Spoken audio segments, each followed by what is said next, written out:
Pascal du blog de l'image et bienvenue sur cette nouvelle vidéo. Nous allons parler des color checkers vidéo. En effet, en début d'année, X-Rite a sorti des color checkers modèles vidéo, donc adaptés à la vidéo, afin d'aider l'étalonnage de vos séquences vidéo. Depuis la version 12.5, on trouve enfin la charte dans l'outil Color Match de Resolve, et donc on va pouvoir aller regarder ensemble comment on va l'utiliser. Alors si vous n'avez pas vu la présentation de cette charte par X-Rite lors du Satis, je vous invite à aller regarder cette vidéo que j'avais fait, cette interview. Hein. Il y a deux modèles, je rappelle qu'il y a deux modèles de Color Checker vidéo. Il y a la Color Checker Passport vidéo, qui est le pendant de la Color Checker Passport photo, en fait, hein, qui est donc cette petite charte. Donc comme vous voyez, ici, ça brille très facilement. Alors ça, je vous le fais voir tout de suite parce que c'est un petit point que je me suis fait avoir. J'ai fait quelques séquences pour tester. Et si vous êtes avec une caméra qui tourne assez flat, donc dans un format désaturé, avec une faible contraste, vous risquez parfois de ne pas vous rendre compte que vous faites briller ce petit noir, et auquel cas, fatalement, vous ne pourrez pas utiliser votre charte pour tirer une correction, puisque le noir sera un patch raté. Alors ici, c'est une chose, mais il existe aussi sur les petits, hein, donc fatalement, vous pouvez avoir exactement le même problème sur les petits patchs. Donc, vous avez donc le modèle Passport et la standard, en sachant que la standard est en effet plus pratique parce que son gris est plus grand, surtout si vous tournez avec des Canon par exemple. Canon voulant pour la balance des blancs avoir la totalité de l'image, c'est vrai que d'avoir le tout petit gris de la Passport, c'est parfois pas très pratique, mais les grandes chartes de chez X-Rite ont une tendance à se tordre et à se déformer lorsqu'on l'utilise au soleil. Donc c'est vrai que la Passport pour ça c'est mieux. Donc c'est à vous de voir, ou vous pouvez celle-là, mais surtout vous la protégez bien et vous évitez vraiment qu'elle reste à la chaleur, ou alors la Passport est forcément plus solide. Alors un point que je veux rappeler quand même sur les chartes, que ce soit pour celle-ci ou pour les chartes photos, hein, c'est que la charte, du moins l'ensemble des petits patchs ne sont pas là pour corriger en post-production une erreur de balance des blancs. Alors c'est vrai qu'en photo ou en vidéo, si vous avez la chance de travailler en RAW, c'est pas grave parce qu'on peut faire ça après. Mais si en vidéo vous travaillez et que vous sortez une image qui est déjà développée dans l'appareil, il ne faut pas vous planter de la balance des blancs, hein, parce que si vous amenez une séquence avec vous avez fait une erreur de balance des blancs, vous êtes pané sur l'exposition, certes l'outil va vous aider à vous ramener, mais vous allez faire le grand écart, et donc vous n'allez pas du tout optimiser le résultat. Ce qu'il faut, c'est déjà avoir une charte bien exposée, avec une bonne balance des blancs.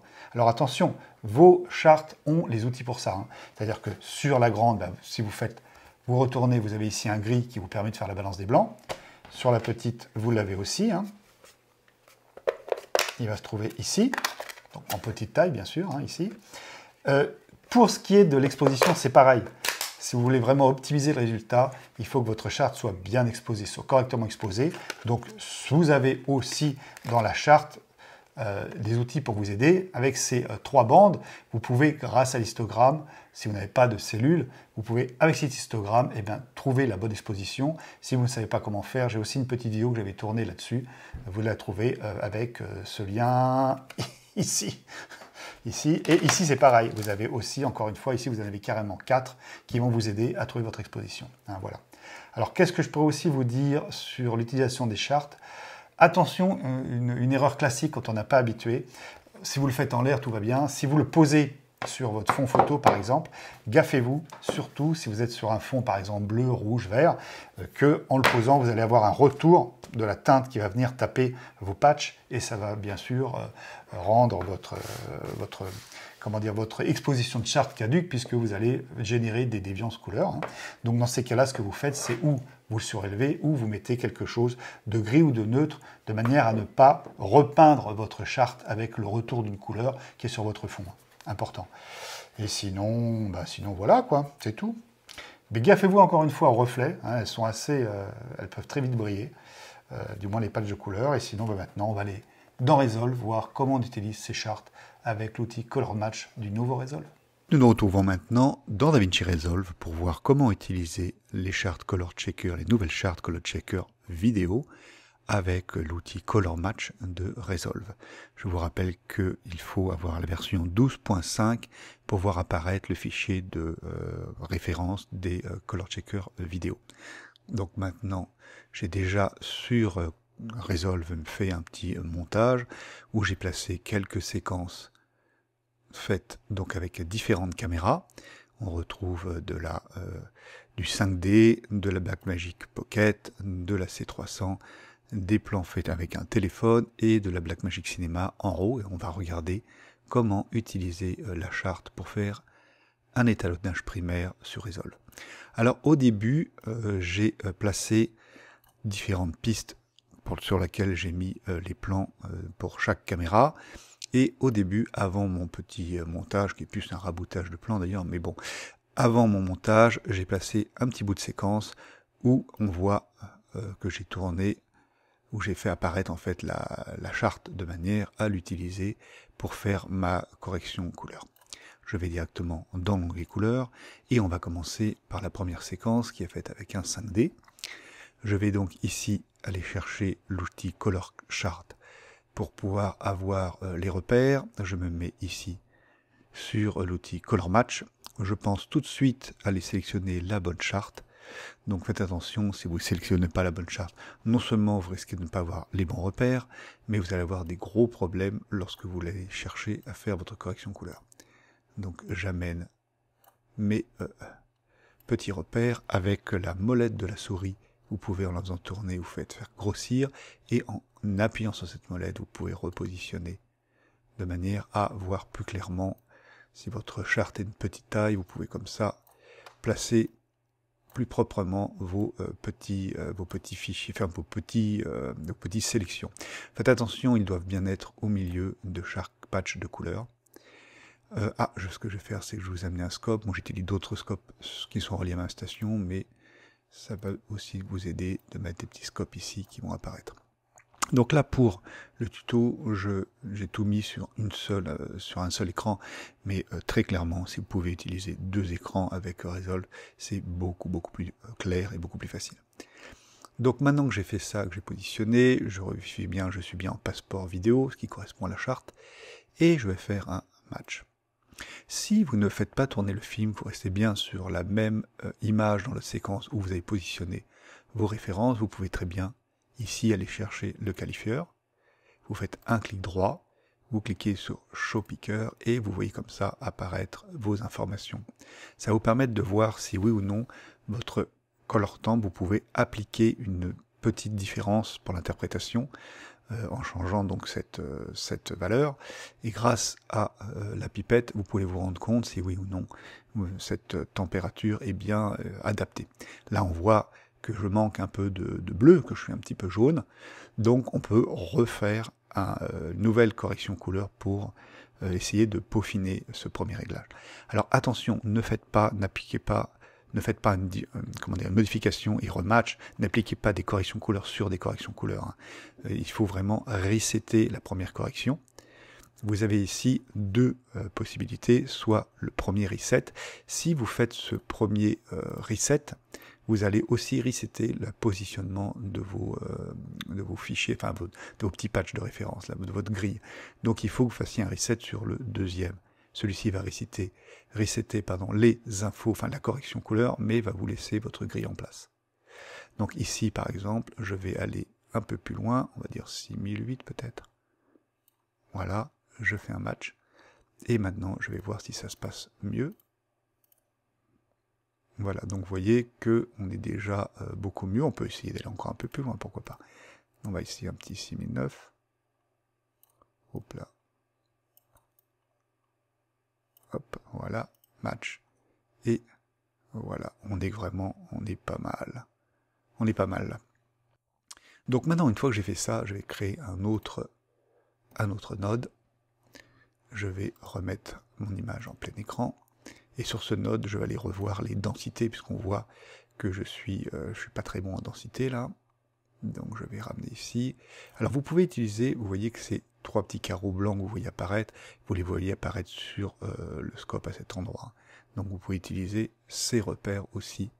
Alors sur les outils sur l'outil sur le vectorscope qui est avec Resolve, on ne voit pas apparaître les patchs. Moi, j'utilise un autre outil attaché à ma station, où sur le vectorscope, on voit apparaître chacun de ces patchs, ce qui fait que je peux voir aussi le positionnement des patchs. Donc ici, je vais revenir sur le waveform, voilà. Donc je regarde tout ça, je vais aller un peu plus ici. Voilà, je fais quand même attention de ne pas trop cramer.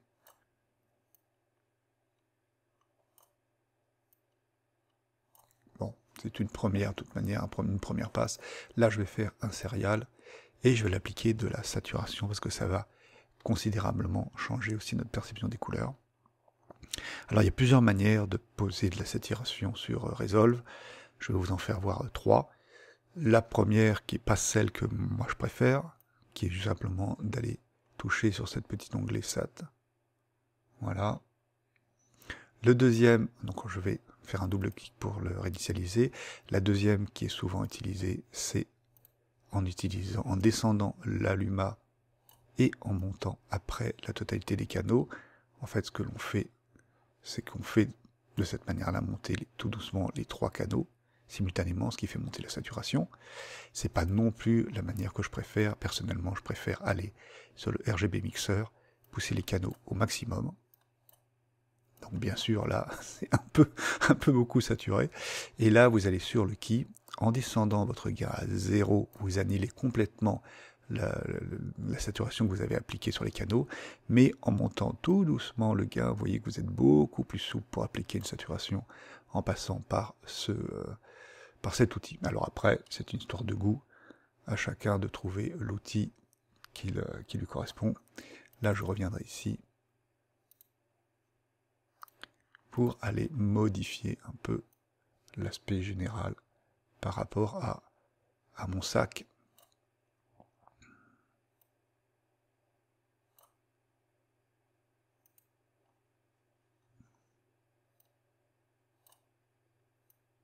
Admettons, une fois que vous avez un résultat qui vous paraît probant, bien que j'essaie de l'ouvrir encore un peu pour voir. Voilà.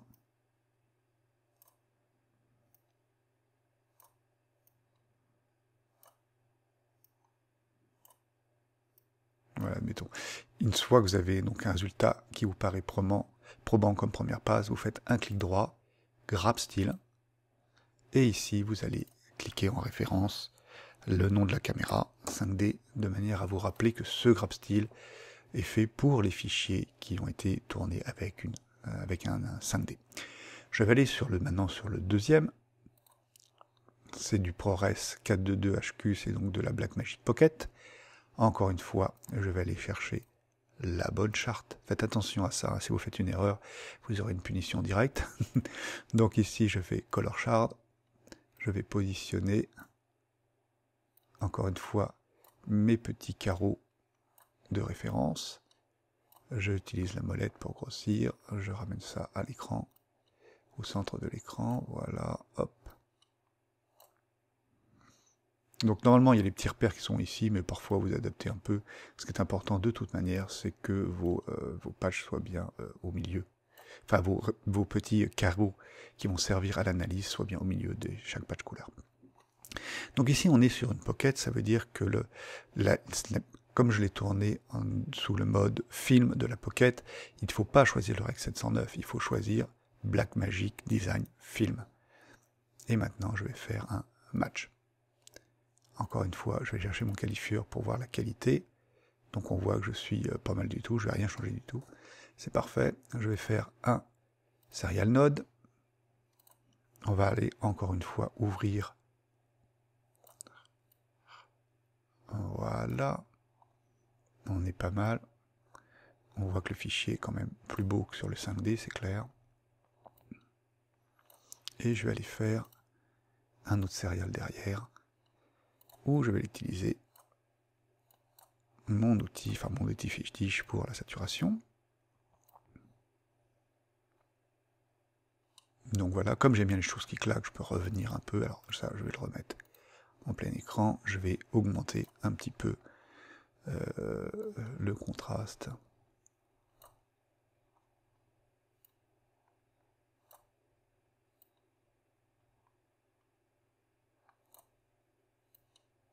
Voilà, c'est pas mal. Donc ici, un petit grab style. Hop. Là, je vais mettre Blackmagic Pocket Cinema Camera. Et je passe sur la troisième caméra qui est c'est du MPEG 2, c'est une C300. Donc encore une fois, je viens ici, je choisis la bonne charte. Faites attention à cette sélection. Et je vais positionner mes repères.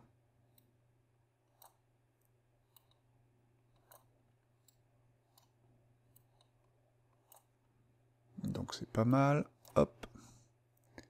Un petit peu ici, voilà. Ici, je reste en Rec 709 et j'essaie tout de suite de faire un match pour voir ce que ça donne. On voit qu'on neutralise les choses, mais c'est pas grave, puisqu'on va appliquer après la saturation. On voit qu'ici, on est vraiment très désaturé. Par contre, le résultat est pas mal du tout. Donc je vais faire un serial node. Je vais remettre ça en plein écran pour voir un peu mieux mon image. Et là, pour nous aider, parce qu'on peut tout de suite, bien sûr, aller mettre des niveaux.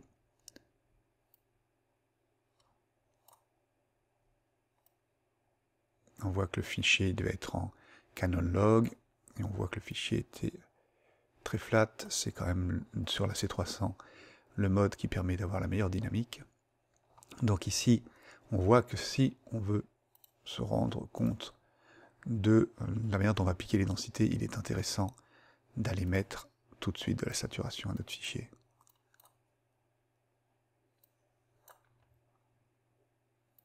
Donc maintenant je monte jusqu'à temps que j'ai quelque chose qui me paraît sympa. Donc maintenant je reviens ici et je vais aller adapter les résultats.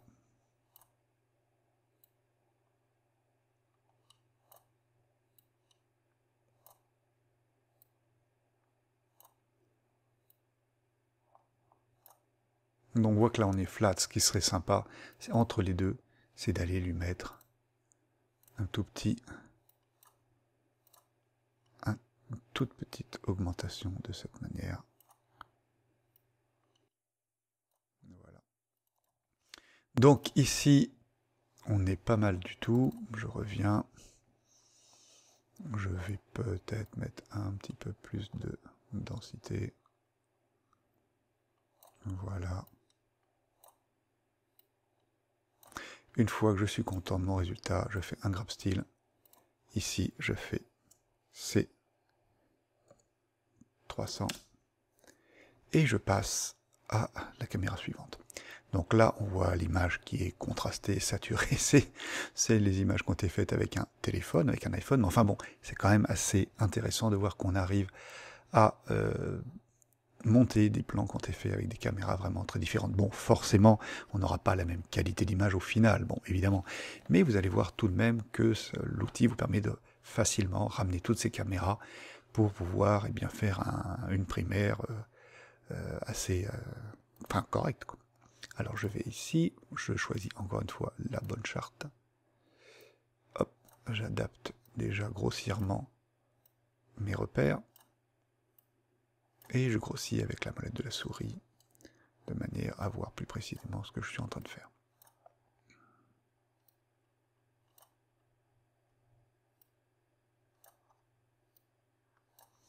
Voilà, hop, je vais me remettre en plein écran.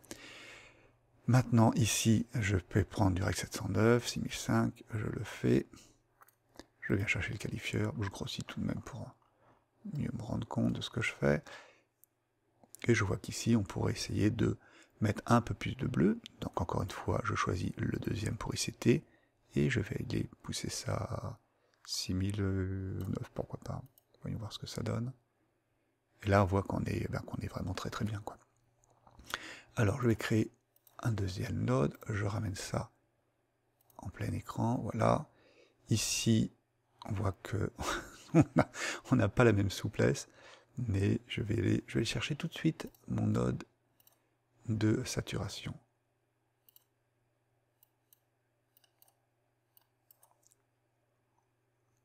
Ici le key.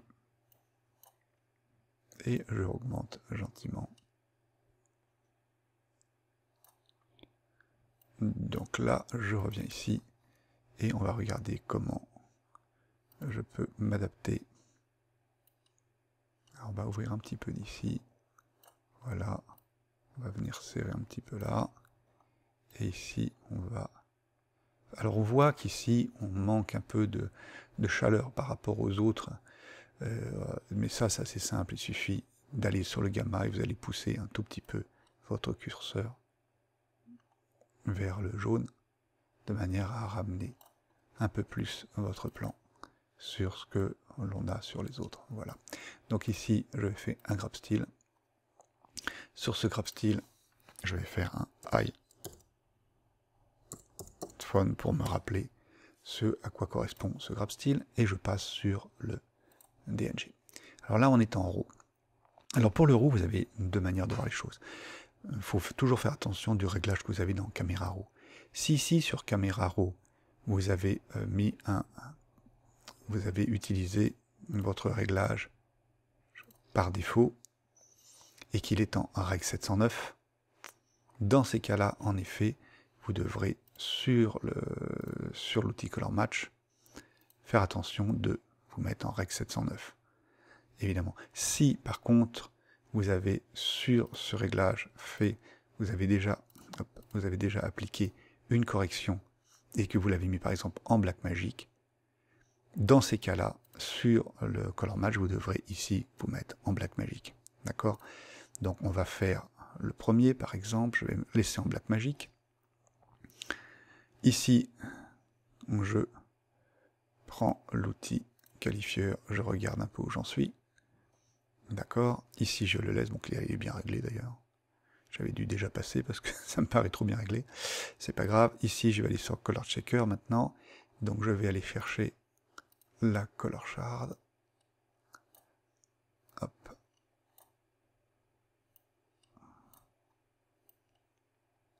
Je grossis pour bien m'adapter.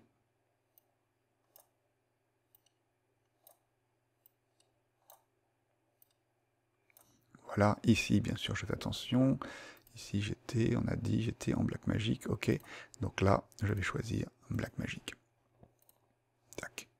Et maintenant, on voit que si je regarde, je suis vraiment, je suis très bien, quoi. Ici, dans ces cas-là, bien sûr, il faudrait aller faire notre serial, ouvrir notre image,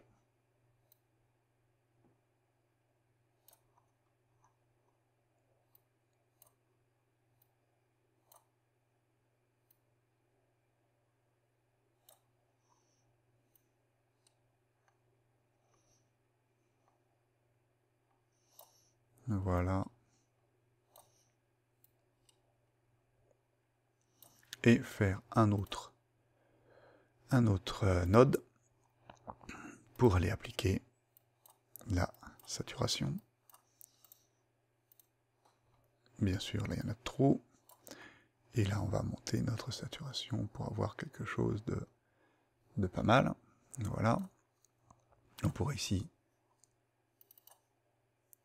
revenir. Alors c'est l'intérêt du Resolve, vous pouvez venir d'un node à l'autre. D'ailleurs, je vous rappelle que si vous ne vous rappelez pas ce que vous avez fait sur les nodes, vous pouvez, en cliquant dessus, mettre un label de manière à appliquer un nom à chaque fois. Si par exemple vous sélectionnez celui-ci et que vous faites Change Label, vous allez pouvoir appliquer le terme SAT dessus, ou saturation. Pareil ici, vous changez le label et vous allez... Ah, je ne l'ai pas validé.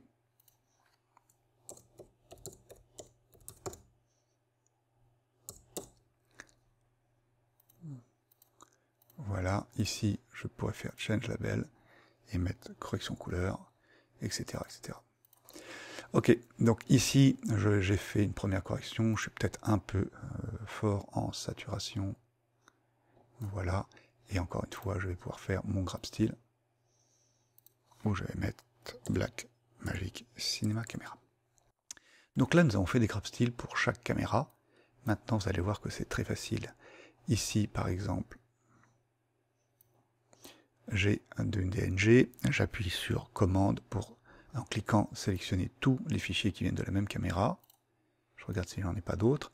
Maintenant, je sélectionne DNG, donc c'était de la Blackmagic Cinema. Je sélectionne, il est déjà sélectionné, le bon grab style, un clic droit, Apply Grade, tac, et voilà. Donc vous voyez, on a tout de suite un premier passage qui est très très propre. Je vais aller sur le deuxième, la Point ProRes, donc de la Blackmagic Pocket Cinema Camera. Commande, je clique pour sélectionner les autres plans qui ont été faits avec la même caméra. Je vais chercher le grab style pour la Blackmagic Pocket, clic droit, Apply Grade, et pof, ça marche tout de suite. Et comme vous voyez, c'est sympa. Alors déjà, là, on peut voir que j'ai un petit problème de densité. Ce plan était touché moins par la lumière, donc je reviens ici et je vais ouvrir mon fichier.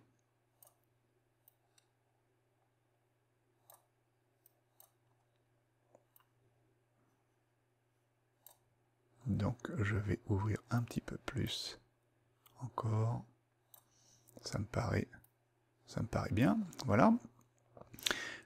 Maintenant, qu'est-ce que je n'ai pas encore passé? Ah, cela, l'iPhone. Est-ce que j'en ai un autre? Oui, celui-là. Commande. Voilà. Et je vais sur l'iPhone. Apply. Tac. Voilà. MPEG. Ça, c'est la C300. Apply. Voilà. Est-ce que j'ai tout fait? Non, ça. C'est du 5D. Hop là. Et voilà.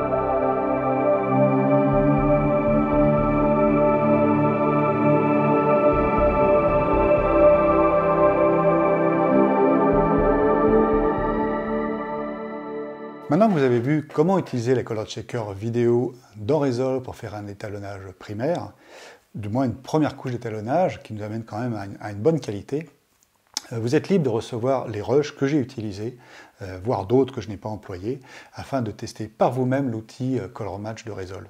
Pour ça, il vous suffit de me laisser ici, en suivant ce lien, votre adresse mail, une adresse mail valide évidemment, de manière à sécuriser mes envois. Je vous adresserai en fait des liens de téléchargement.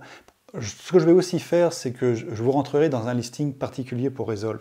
Donc même si vous êtes déjà abonné à mon blog, et que si vous intéressez vraiment à DaVinci Resolve, rentrez quand même sur ce lien et mettez-vous sur cette liste, puisque ce que je vais faire, comme je vais parler de plus en plus de DaVinci Resolve, lorsque j'aurai des infos ou un tuto, je vous enverrai un mail pour vous indiquer qu'il y a une nouvelle vidéo ou un nouveau tuto à aller regarder.